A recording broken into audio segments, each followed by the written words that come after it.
Shalom. Puji Tuhan Bapak Ibu Saudara. Kita bersyukur kepada Tuhan karena kasih dan kemurahan Tuhan. Pagi hari ini kita masih diberikan kesempatan untuk kita datang di rumah Tuhan. Kita rindu untuk memuji dan menyembah Tuhan. Saya mengajak Bapak Ibu Saudara bangkit berdiri.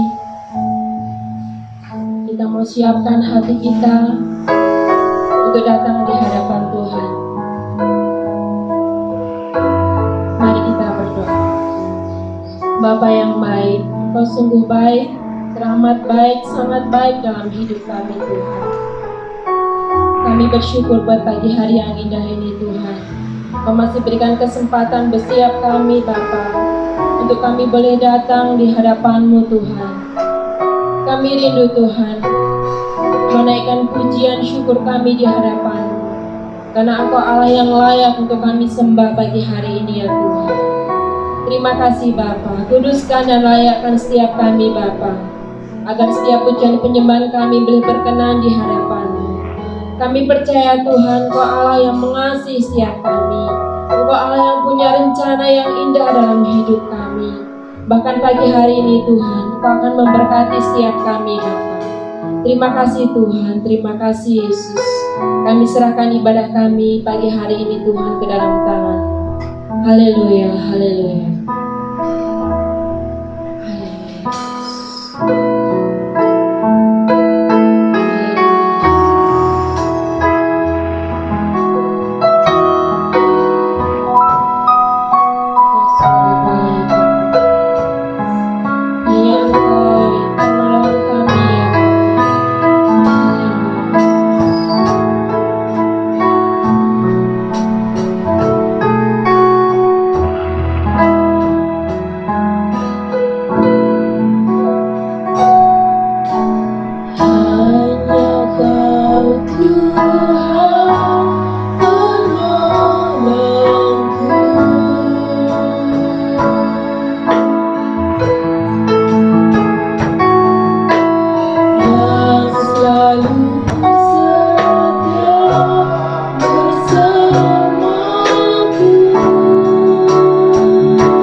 berdoa sama kita kan, Tuhan selalu menolong.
Penyembahan kami, kiranya Tuhan Kau berkenan atas setiap kami. Terima kasih Bapa. Saat ini Tuhan, kami rindu untuk mendengarkan sabda kebenaran firman-Mu. Mari Allah Roh Kudus Kau berbicara kepada setiap kami melalui firman-Mu, melalui hamba-Mu Tuhan, yang akan menyampaikan kebenaran firman-Mu. Urapi setiap kami Tuhan, agar kami boleh memberikan hati kami sepenuhnya di hadapan-Mu Tuhan, sehingga kiranya firman-Mu boleh menjadi berkat dalam hidup kami. Terima kasih Tuhan Yesus, terima kasih Bapa. Kami bersyukur Tuhan. Haleluya. Dalam nama Tuhan Yesus. Haleluya. Amin.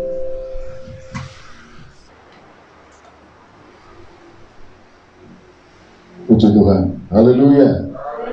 Salam sejahtera bagi kita sekalian.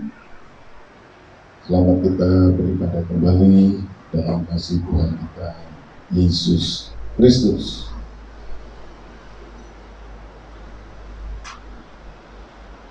Dalam ibadah pagi hari ini, saudara,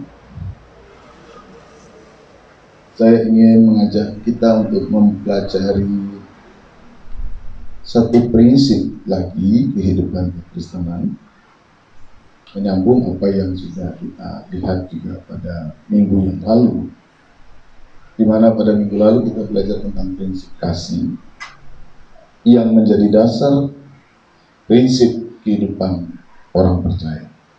Dan pada hari ini juga berdekatan mungkin juga dengan suasana Valentine, saya ajak saudara untuk melihat kembali tentang hal kasih ini. Mari kita baca di dalam kitab Wahyu pasal yang kedua. Kitab Wahyu pasal yang kedua, ayat yang keempat sampai ayat yang kelima. Kitab Wahyu pasal 2 ayat yang keempat sampai ayat yang kelima. Demikian. Namun demikian, aku mencela engkau, karena engkau telah meninggalkan kasihmu yang semula. Sebab itu ingatlah betapa dalamnya engkau telah jatuh. Bertobatlah dan lakukanlah lagi apa yang semula engkau lakukan. Jika tidak demikian, aku akan datang kepadamu dan aku akan mengambil kaki dianmu dari tempatnya, jikalau engkau tidak bertobat. Puji Tuhan. Tema firman Tuhan pagi ini, ada apa dengan kasih? Ini bukan judul film baru, jadi saudara tidak usah cari di YouTube, karena tidak ada film. Bukan juga saingan film Ada Apa Dengan Cinta. Tapi saya ingin ajak saudara untuk melihat bahwa persoalan kasih ini menjadi sebuah persoalan yang sangat menentukan. Makanya judulnya itu adalah Ada Apa Dengan Kasih. Sehingga kemudian Tuhan memberi perhatian penting terkait dengan persoalan kasih itu. Nah, Bapak, Ibu, dan Saudara yang dikasihi oleh Tuhan, persoalan tentang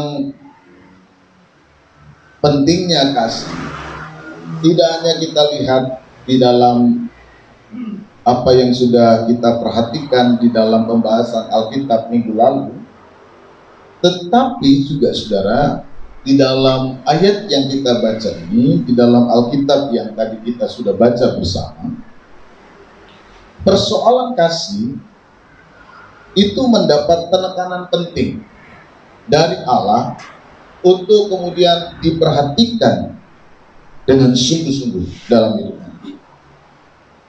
Jadi ayat yang kita baca tadi jelas melihat dan menyorot persoalan kasih. Makanya ketika kita belajar dan memahami, ternyata kasih itu bukan hanya sekedar sebuah prinsip yang berasal dari Yesus, yang kemudian mengundang setiap orang percaya untuk ikut padanya mempraktekkan kasih itu, tetapi juga memang di dalam kasih itu ada sebuah tekanan yang besar diperhatikan Tuhan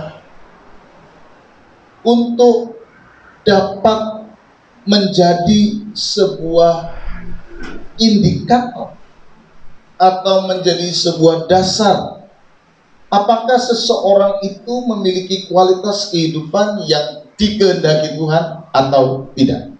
Nah, ini persoalan pentingnya. Kasih menjadi sebuah dasar, indikator, petunjuk yang dari dalamnya nanti Tuhan menilai hidup seseorang, kualitas kehidupannya seperti apa orang itu.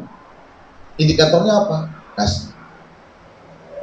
Saudara lihat tadi ayat yang kita baca, di situ ada celaan dari Tuhan kepada satu jemaat yang disebut sebagai jemaat Efesus. Dalam Wahyu pasal 2 ayat 4 tadi, Namun demikian, aku mencela engkau, karena engkau meninggalkan kasihmu yang semu. Saudara perhatikan bahwa Allah memberikan celaan kepada jemaat di Efesus berhubungan dengan hilangnya kasih, berhubungan dengan tiadanya lagi kasih, berhubungan dengan tak munculnya lagi kasih sebagai dasar dari segala sesuatu yang mereka perbuat dan mereka lakukan.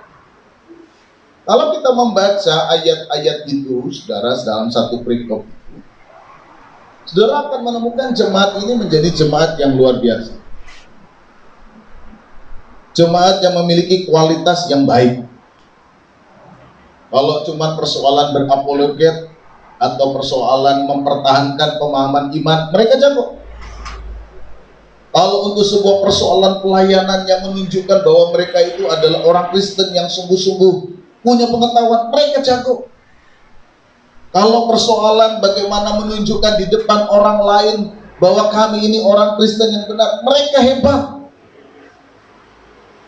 Saudara boleh baca nanti siapa jemaat Efesus ini. Mereka bukan jemaat asal-asalan.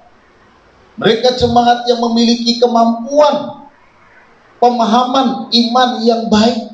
Mereka tahu bagaimana menguji kehidupan iman seseorang. Mereka tahu dan mereka mampu untuk melakukan yang baik. Mereka dapat menunjukkan bahwa kami ini orang Kristen yang seharusnya diikuti karena kami memiliki pemahaman, pengertian tentang iman ini.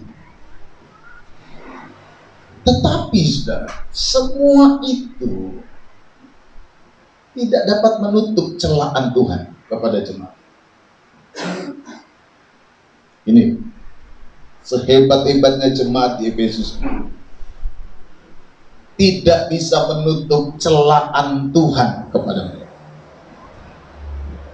Sehebat-hebatnya mereka membangun sebuah kualitas kehidupan rohani yang dapat dilihat orang,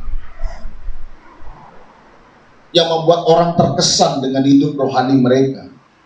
Mungkin dari luar orang akan melihat, wah ini orang Kristen yang saleh, ini orang Kristen yang hebat ini, karena kualitasnya luar biasa. Tetapi di mata Tuhan, jemaat di Efesus ini yang mendapatkan salah satu surat dari Yohanes tidak bisa menutup mata Tuhan yang sanggup menembus sampai kepada persoalan hati, motif, prinsip terdalam dari segala sesuatu yang ia lakukan. Manusia cenderung hanya bisa melihat apa yang di depan. Orang lain hanya bisa melihat apa yang saudara buat, saudara katakan, saudara kerjakan di dalam diri pergumulan ataupun keseharian kita masing-masing.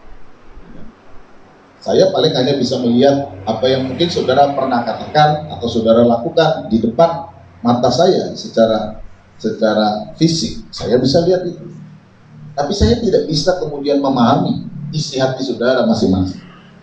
Saya tidak tahu apa yang kemudian menjadi prinsip dalam hidup saudara dalam menjalani hidup. Saya tidak tahu. Suami istri yang mungkin hubungannya sangat dekat, itu pun masih tetap terbatas kemudian untuk mengerti secara sempurna persoalan pasangannya masing-masing. Prinsip yang ada di dalam diri pasangannya masing-masing, itu pun masih terbatas. Makanya orang masih bisa tertipu, orang masih bisa kemudian keliru, orang kemudian masih bisa salah dan sebagainya. Masih bisa tertipu. Tetapi Tuhan tidak bisa tertipu dengan segala macam perilaku yang kita lakukan dan kita perbuat. Tuhan tidak bisa ditipu dengan segala sesuatu yang kita kerjakan secara fisik dan yang nampak dalam diri kita ini. Karena Tuhan sanggup melihat sampai kedalaman hati. Itulah sebabnya Tuhan jabarkan semua kebaikan-kebaikan mereka, tapi kemudian di ujungnya dikatakan, namun demikian aku mencela engkau karena engkau telah meninggalkan kasihmu yang semula. Apa yang kemudian dicelakan? Tuhan mencela hilangnya prinsip terdalam. Tuhan mengingatkan mereka tentang hilangnya prinsip paling dalam yang menggerakkan, yang memotivasi seseorang dalam melakukan segala sesuatu. Buat Tuhan ini penting. Bagi Tuhan ini penting. Makanya ini kemudian menjadi indikator apakah jemaat ini hidup berkenan di hadapan Tuhan atau tidak. Di dalam ayat itu ditunjukkan bahwa semua yang dilakukan tanpa kasih adalah kejatuhan.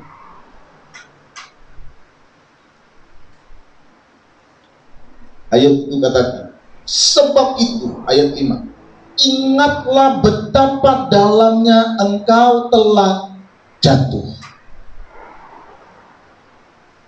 Persoalan kasih menjadi indikator ukuran apakah seseorang itu hidupnya berkenan di hadapan Tuhan atau sudah jatuh ke dalam. Semua itu ditunjukkan dari persoalan yang berkaitan dengan kasih. Jadi Tuhan tidak sekedar cuma lihat yang fisik-fisik,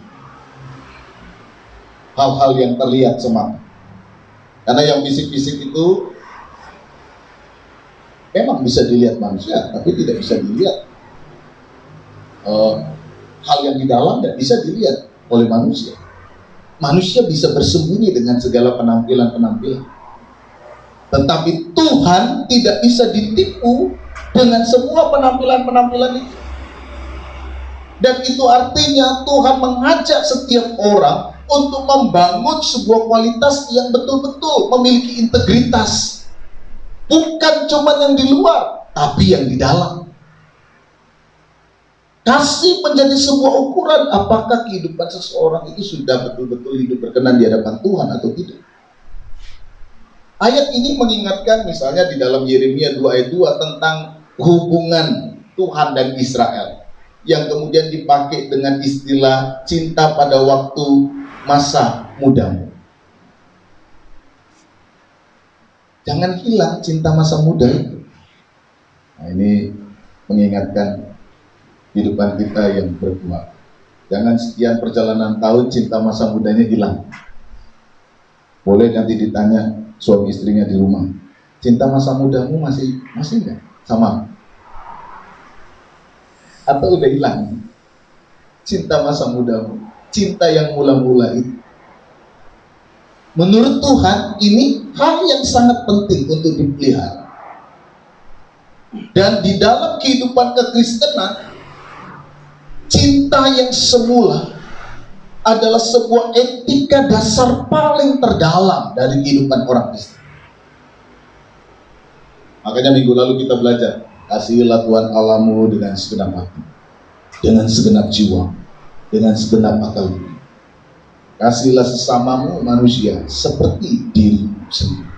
Di dalam kedua hukum inilah bergantung seluruh hukum Taurat dan kitab Arab. Itu yang dikatakan di dalam Injil. Di dalam Roma juga dikatakan, karena firman, jangan berzina, jangan membunuh, jangan mencuri, jangan mengingini, dan firman lain manapun juga sudah tersimpul dalam firman ini, yaitu kasihilah manusia seperti dirimu sendiri. Sudah tersimpul. Di dalam Galatia 5 ayat 12, bukan Galatia 5 ayat 12, saya salah tulis. Tapi di dalam surat Galatia pasal 5 ini dikatakan bahwa kasih samamu manusia itu adalah sesuatu yang penting untuk dimiliki. Di dalam surat Galatia pasal 5 itu. Kemudian di dalam Yakobus 2 ayat 8 jelas dikatakan, akan tetapi jikalau kamu menjalankan hukum yang utama yang tertulis dalam kitab suci, Kasihlah sesamamu manusia seperti dirimu sendiri. Kamu berbuat baik. Semua ukurannya adalah kasih. Jadi Tuhan ingin mengajar orang Kristen memiliki sebuah kualitas yang tidak pura-pura, memiliki kualitas yang asli, memiliki kualitas yang berintegritas, memiliki kualitas yang memang utuh. Utuh itu berarti bahwa apa yang dikerjakan, apa yang dilakukan itu lahir dari kesungguhan, itu lahir dari motivasi, itu lahir dari semangat yang benar, bukan semangat berpura-pura, bukan semangat yang hanya mementingkan diri sendiri, bukan semangat yang hanya ingin menonjolkan diri sendiri, bukan sebuah semangat yang hanya sekedar mencari pujian, karena itu semua sia-sia. Tuhan katakan itu hanya semakin merusak kehidupanmu, karena kamu melatih dirimu menjadi seorang yang munafik. Kalau orang melakukan sesuatu yang baik hanya sekedar untuk hal-hal yang seperti sudah dikatakan, Tuhan bilang, aku mencela engkau karena engkau sudah begitu jatuh. Apa Tuhan ukurannya? Kasihmu hilang. Kasihmu yang semula sudah hilang. Dan itu adalah sesuatu yang buat Tuhan tidak ada artinya. Kasih harus menjadi etika terdalam, etika yang paling mendasari dari segala sesuatu yang kita lakukan. Ini yang Tuhan mau untuk kita kerja. Nah, pertanyaannya adalah, mengapa kasih harus menjadi dasar? Dan mengapa kasih yang harus menjadi dasar kehidupan etis orang Kristen? Ya, mengapa kasih? Dan mengapa Tuhan mengundang kasihlah sesamamu, kasihlah Tuhan Allahmu? Nah, kita akan lihat. Yang pertama, mengapa kasih menjadi dasar?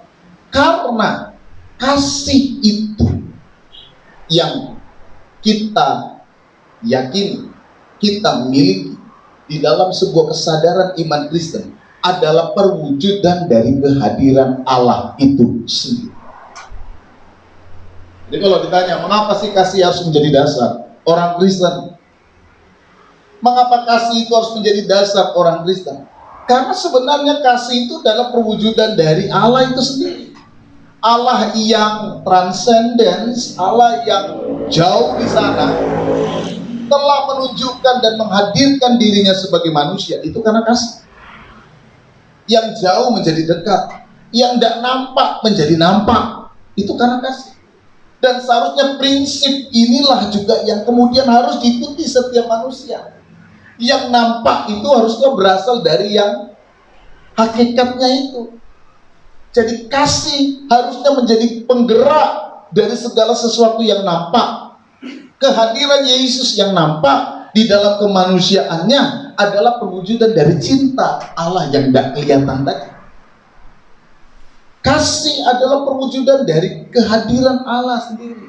Nah, kalau orang Kristen berkata bahwa saya adalah orang yang telah diselamatkan dan Allah ada di dalam diriku, Allah ada di dalamku, maka kasih adalah pilihan dasar dari segala sesuatu cara kita bersikap, berhidup, dalam cara kita bertindak, dalam cara kita mengambil keputusan, dalam cara kita melayani, dalam cara kita berbakti, dalam cara kita berdoa, dalam cara kita melakukan yang baik. Prinsip dasarnya harus kasih. 1 Yohanes pasal 4 ayat 16 katakan begini, kita telah mengenal dan telah percaya akan kasih Allah kepada kita. Allah adalah kasih, dan barang siapa tetap berada di dalam kasih, ia tetap berada di dalam Allah dan Allah di dalam dia. Sehingga bagi Tuhan, saudara, prinsip melayani apapun harus didasarkan dengan kasih. Ini yang paling penting. Ini yang paling penting. Ini yang paling penting. Karena kasih itu perwujudan Allah itu sendiri. Allah itu kasih. Di mana ada kasih, disitulah kehadiran Allah itu muncul. Di mana ada kasih, disitulah kehadiran Allah yang sesungguhnya.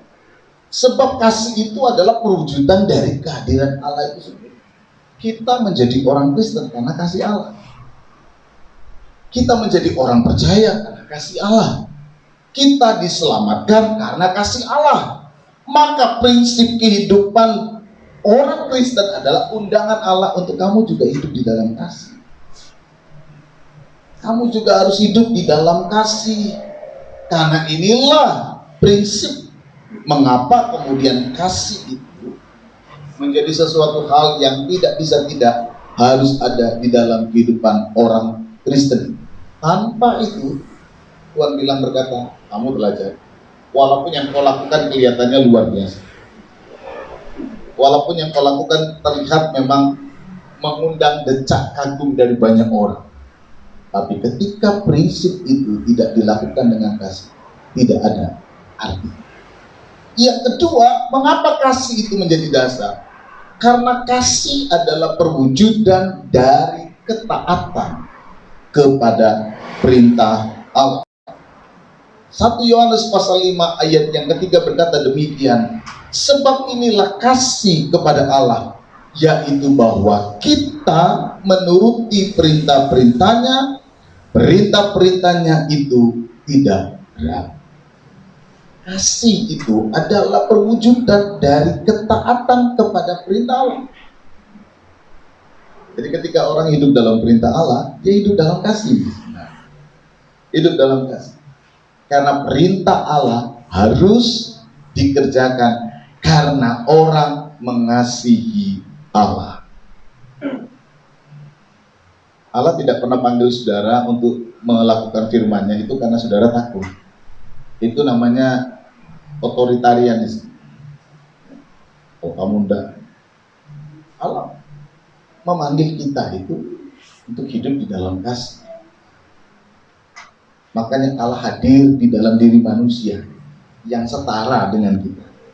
Dia tunjukkan dulu kasih. Sebelum dia menuntut, sebelum dia meminta, sebelum dia ingin agar saudara hidup dalam kasih, dia tunjukkan dulu bagaimana hidup dalam kasih.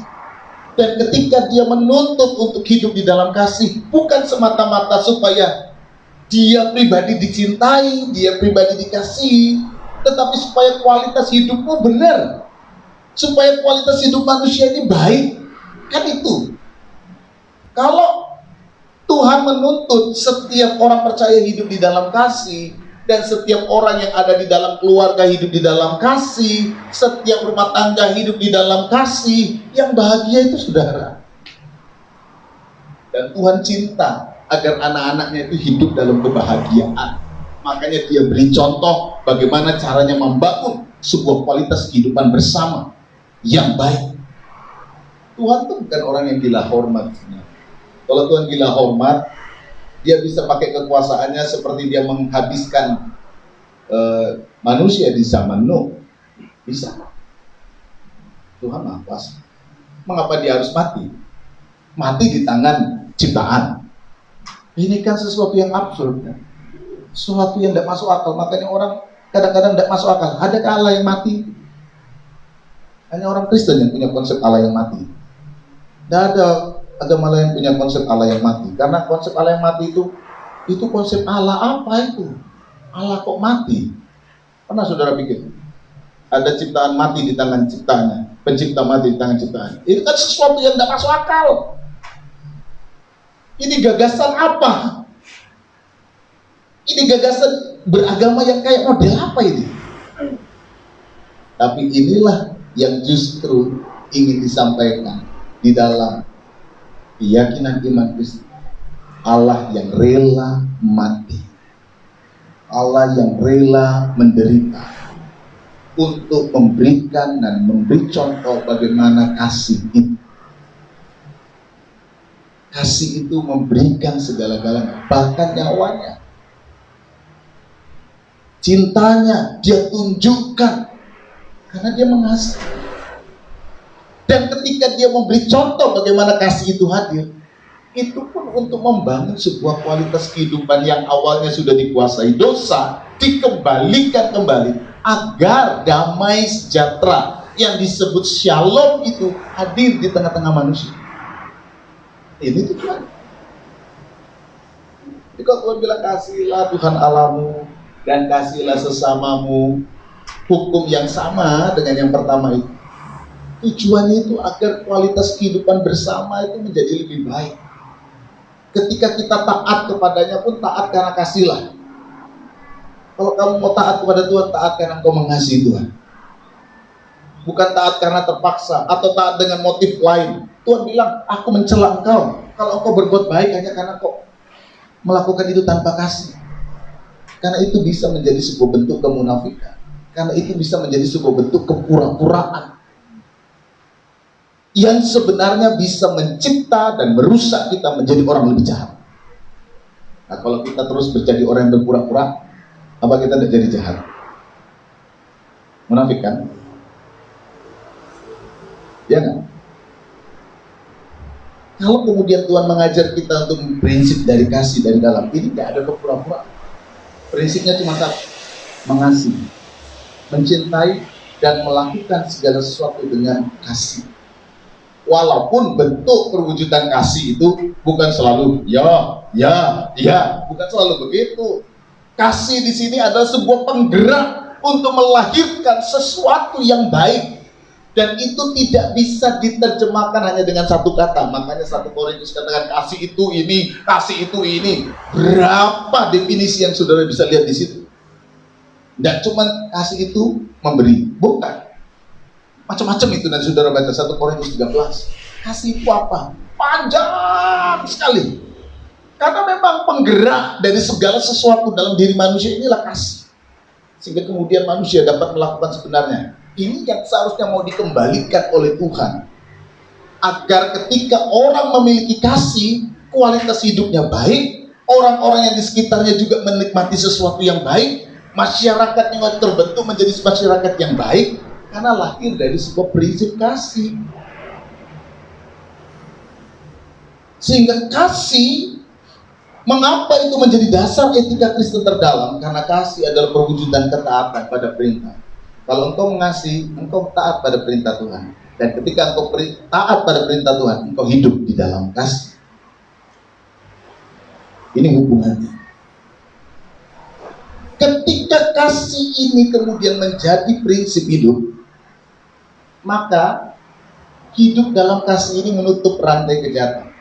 Yesus mengubah secara kreatif perintah-perintah Taurat itu bukan dalam kata tidak, tapi dalam panggilan kasih. Seperti yang dikatakan di dalam Roma pasal 1, 13 ayat 9.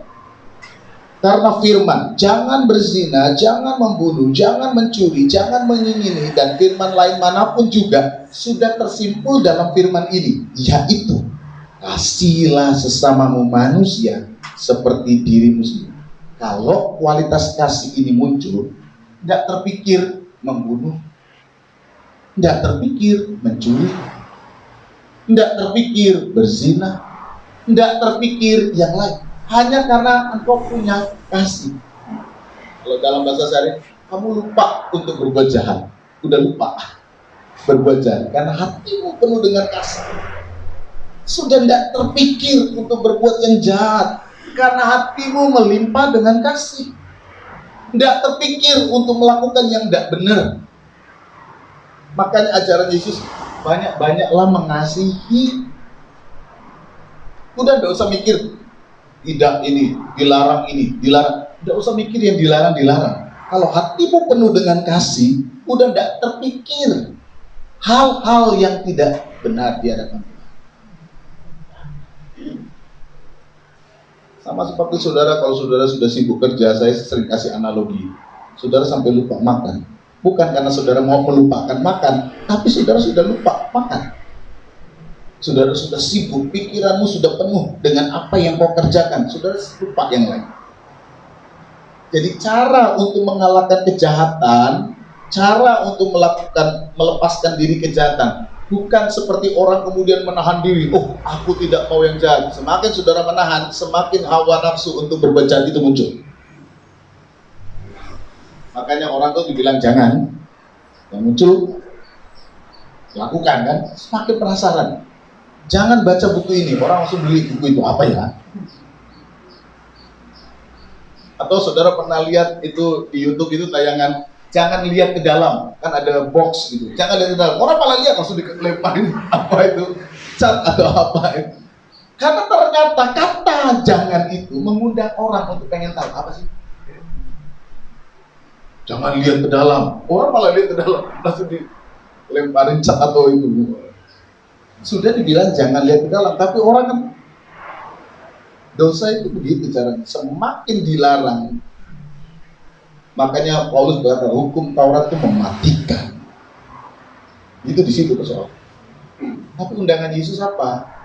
Dosa terlalu berpikir pada persoalan jangan ini, jangan ini, jangan ini. Kasihilah sesama, kasihilah Tuhan Allah. Itu aja. Penuhi hatimu dengan kasih. Yang lain itu udah ada kepikiran. Makanya kasih itu menutup rantai kejahatan. Di dalam kasih, ia menutup banyak dosa. Dalam ayat yang lain katanya, kasih itu menutup banyak dosa.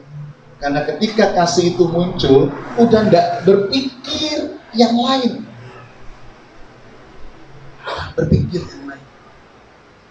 Dan itu ditegaskan dalam 1 Korintus 13 oleh Rasul Paulus. Ketika dia bicara tentang kasih. Sekalipun aku dapat berkata dengan sebuah bahasa manusia dan bahasa malaikat, tetapi jika aku tidak mempunyai kasih, aku itu sama dengan gong yang berkumandang bung, atau canang yang bergemerincing. Tidak ada artinya. Saudara bisa bahasa roh, bisa bahasa malaikat, atau bahasa apalah, bahasa utak atau bahasa apalah, hebat gitu. Kalau tidak punya kasih, tidak ada artinya. Sekalipun aku punya karunia untuk bernubuat, aku mengetahui segala rahasia seperti jemaat Efesus dan memiliki seluruh pengetahuan, dan sekalipun aku memiliki iman yang sempurna, saudara bisa pindahin gunung perbukitan menoreh itu dengan imanmu, orang akan lihat luar biasa. Tetapi jika aku tidak mempunyai kasih, aku sama sekali tak berguna. Kontras sekali apa yang dikatakan oleh Rasul.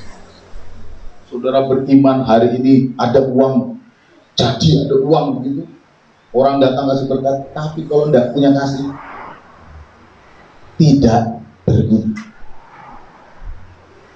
Tidak berguna.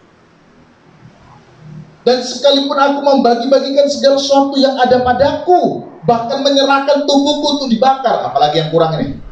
Saudara punya pasangan yang rela mati, bahkan memberi dirinya untuk dibakar. Tetapi jika aku tidak punya kasih, sedikit pun tidak ada faedahnya bagiku. Oh, kalau begitu kasih itu bukan persoalan aku bisa memberi diriku untuk dibakar. Bukan persoalan itu. Kasih itu persoalan di dalam, persoalan kesungguhan, persoalan cinta kepada Allah, hidup di dalam Allah. Baru dalam ayat yang keempat dan seterusnya, kasih itu dijabarkan dengan panjang lebar. Karena memang pada waktu itu konteksnya Rasul Paulus sedang berbicara tentang masalah karunia roh dan praktek karunia roh, maka dia menyinggung persoalannya. Kalau kamu tidak punya kasih, sia-sia itu semua. Sia-sia. Kasih itu menjadi dasar paling utama dalam segala sesuatu yang kita lakukan.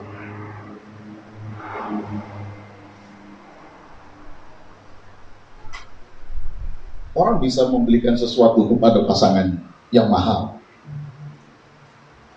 Dalam masa tertentu pasangannya senang, oh suamiku atau istriku ini luar biasa, cinta banget dengan aku. Tapi kemudian setelah itu saudara mendapati dia hidup tidak benar. Nah, apa yang terjadi? Persoalan. Inilah masalah terbesar yang dikatakan oleh Rasul Paulus, bahwa kasih itu adalah hal yang paling penting. Tanpa itu semua sia-sia. Semua selesai. Di hadapan Tuhan pun bilang, aku mencela kau. Aku mencela. Saudara, inilah pentingnya. Kalau kemudian ditanya, ada apa sih dengan kasih? Di sini pentingnya. Mengapa Tuhan tuh manggil kita untuk hidup di dalam kasih dan mengasihi Allah? Di sini pentingnya. Karena kasih itu adalah sesuatu yang luar biasa. Kasih itu adalah perwujudan kehadiran Allah. Dan kasih itu adalah perwujudan dari ketaatan pada perintah.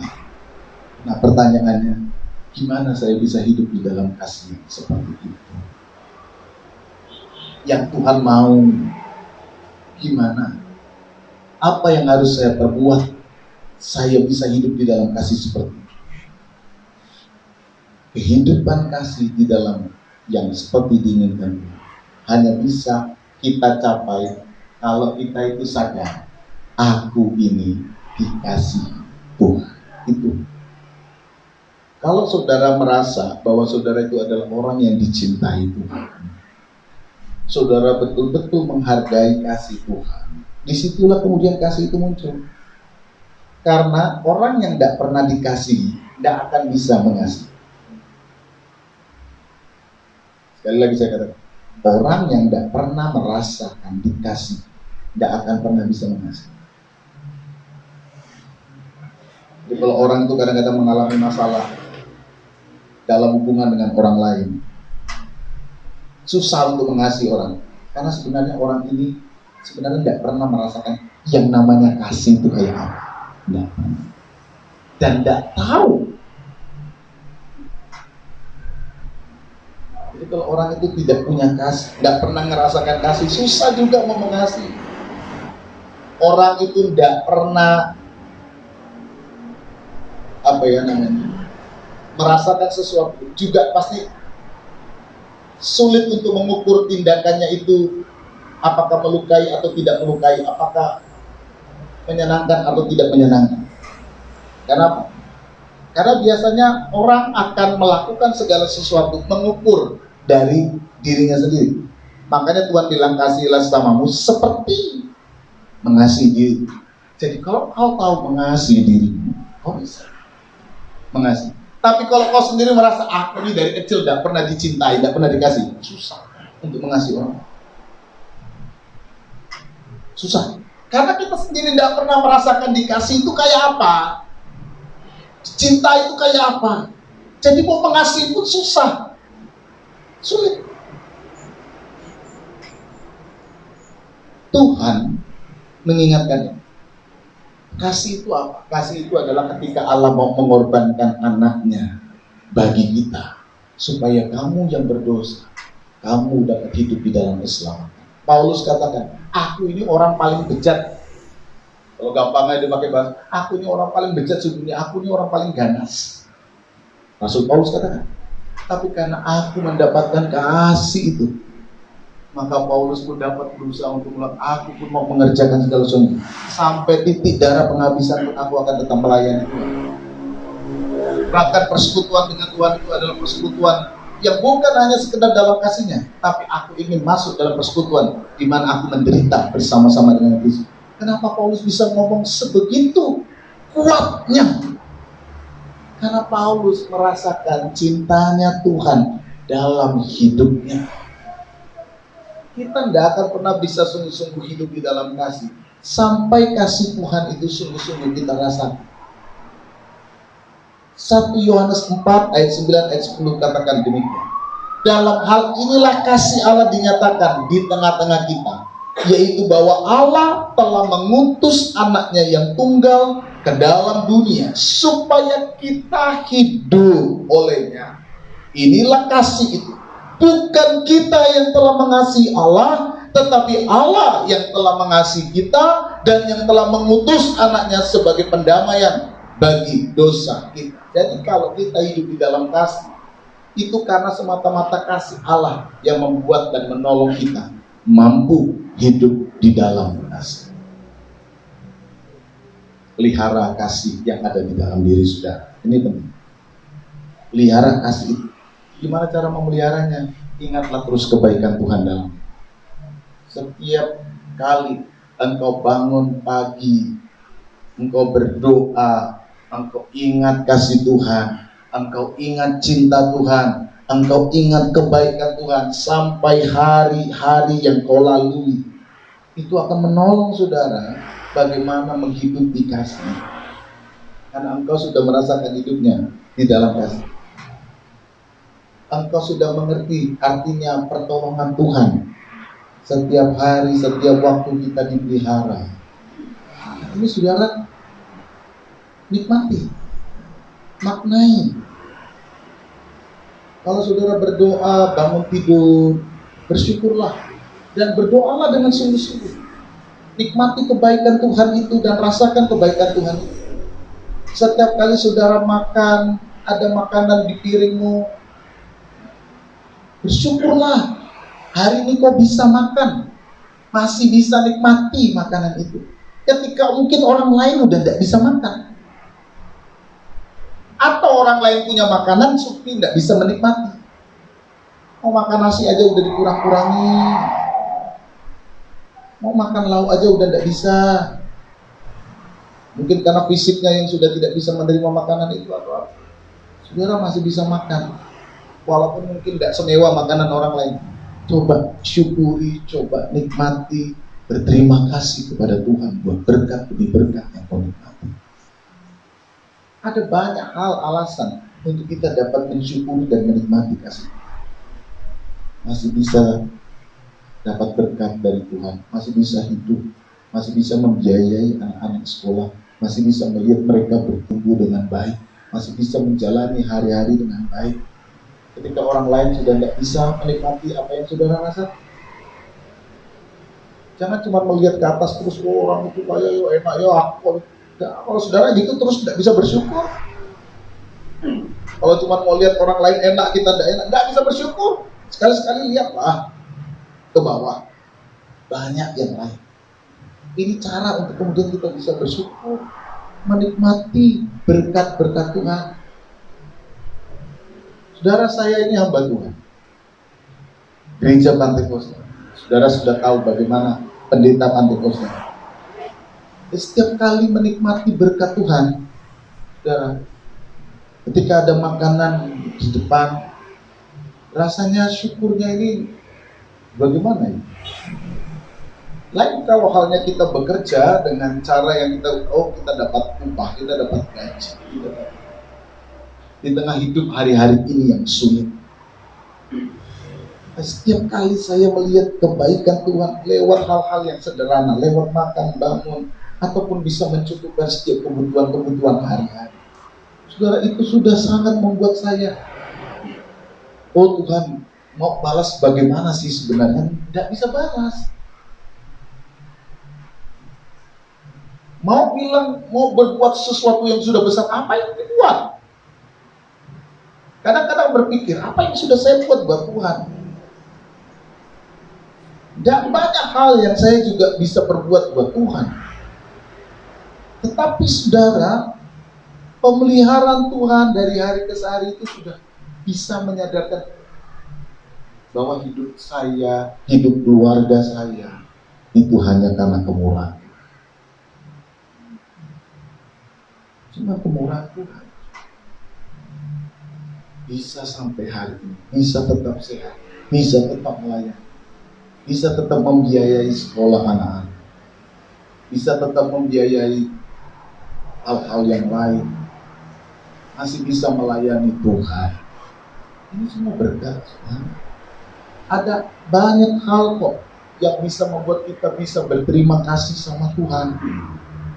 Kalau memang kita mau menunjukkan pikiran kita ke sana. Nah, tapi kalau misalnya bangun tidur ya langsung bangun aja, makan ya lupa berdoa. Saya juga pernah lupa berdoa. Pernah. Siapa bilang nggak pernah juga. Itu kita sulit sekali kemudian untuk bisa mensyukuri berkat Tuhan. Sulit. Tapi kalau kita betul-betul mau tertuju kepada Tuhan, Ada banyak alasan untuk bersyukur dan berterima kasih. Nah, inilah caranya. Bagaimana menumbuhkan kasih. Jadi setiap kali ketika kita mau hidup di dalam kasih Tuhan,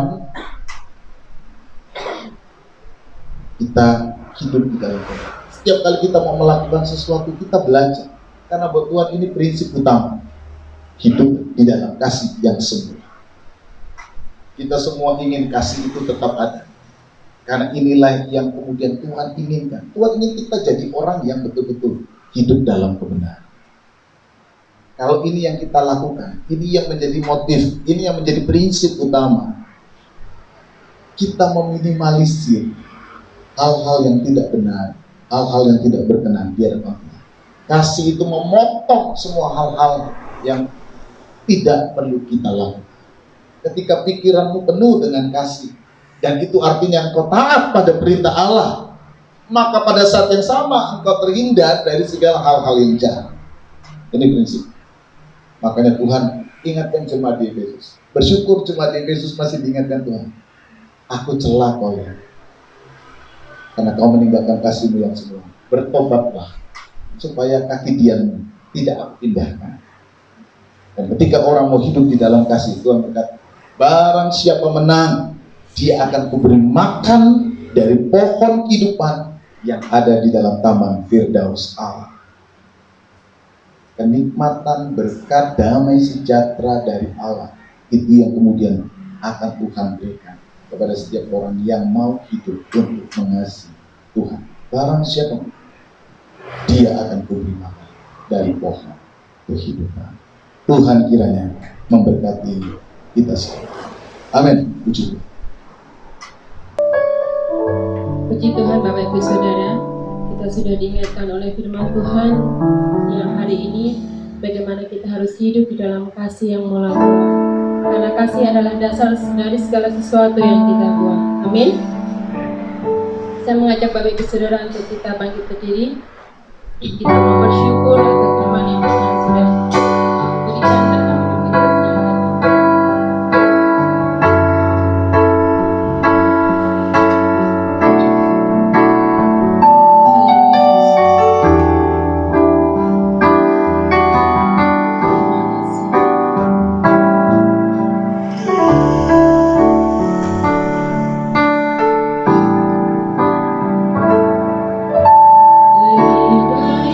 Yang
dalam hidup kami. Kami boleh melihat kebaikan-Mu yang luar biasa Tuhan. Terima kasih Tuhan Yesus buat firman-Mu siang hari ini. Engkau sudah mengingatkan setiap kami Bapa, untuk kami boleh hidup kembali dalam kasih-Mu yang mula-mula Tuhan. Karena kami tahu Tuhan, bahwa hidup kami perlu kasih-Mu. Karena Engkau sudah mengasihi setiap kami terlebih dahulu Tuhan. Kami rindu Tuhan, biarlah kasih itu boleh menjadi dasar dalam kehidupan kami Tuhan. Dalam kami melakukan setiap aktivitas kami, dalam kami melakukan setiap hal Tuhan, apa yang kami pikirkan, apa yang kami lakukan Tuhan. Terima kasih Bapa, terima kasih Tuhan. Bila pagi hari ini kasih-Mu memulihkan setiap kami, kasih-Mu yang baru Tuhan, menjamah kami pagi hari ini Tuhan. Terima kasih Bapa, kami bersyukur atas firman-Mu. Dan saat ini Tuhan, kami rindu memberikan yang terbaik buat Engkau Tuhan melalui persembahan kami. Kuduskan dan layakkan kami Tuhan. Terima kasih Bapa, hanya dalam nama Tuhan Yesus kami berdoa dan ucap syukur. Haleluya. Amin. Silakan duduk Bapak Ibu Saudara. Sudah tidak ada tambahan, saya mengucap Bapak Ibu Saudara untuk bangkit berdiri. Kita akan mengakhiri ibadah kita. Kita mau bersyukur dan menerima doa kita.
Mari kita berdoa. Kami bersyukur kepada Tuhan yang baik, Allah yang penuh kasih setia dan rahmat, yang mencintai, yang mengasihi kami, yang telah membimbing kami sekalian sampai hari ini kami boleh ada di dalam tubuh yang sehat. Kami bisa berbakti, memuji, memuliakan nama Tuhan. Ini semua karena kasih, kebaikan, kemurahan yang Tuhan kerjakan dalam hidup kami. Bapa, di dalam nama Yesus, kami menyerahkan segenap kehidupan kami semua ke dalam tangan Bapa. Kasih dan anugerah dari Allah kiranya menguatkan, memampukan dan meneguhkan kami semua. Bersyukur buat apa yang Tuhan sudah kerjakan dan lakukan dalam hidup. Biarlah kasih setia dari Tuhan, rahmat dan anugerah Allah mengalir memenuhi hati kami semua. Setiap anak-anak-Mu yang datang beribadah, memuji, memuliakan nama-Mu, biarkanlah mereka semua senantiasa hidup dalam berkat-Mu. Hamba berdoa bagi setiap kami, Engkau memberkati kami semua dengan kesehatan, kekuatan. Sepanjang minggu yang akan kami jalani, kami serahkan ke dalam tangan-Mu ya Tuhan. Engkau yang memberkati, Engkau yang menolong, Engkau yang campur tangan, Engkau yang membimbing dan senantiasa menolong kami agar setiap keputusan-keputusan hidup kami semuanya boleh berkenan di hadapan Tuhan, semuanya boleh memuliakan Tuhan dan boleh mengagungkan nama Tuhan. Karena kami rindu hidup kami menjadi hidup yang mengasihi Tuhan, mencintai Tuhan, mengasihi sesama kami, hidup di dalam kehendak kebenaran firman Tuhan. Pakailah kami menjadi alat untuk kemuliaan bagi nama-Mu Bapa.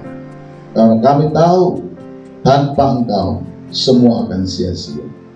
Terima kasih Bapa. Kami menyerahkan seluruh kehidupan kami semua, bangsa dan negara kami ini ke dalam tangan-Mu. Engkau kiranya yang memimpin seluruh upaya daya yang telah keluarkan bagi pelaksanaan kehidupan kesembuhan masyarakat Indonesia di tengah-tengah situasi pandemi. Engkau kiranya memberkati.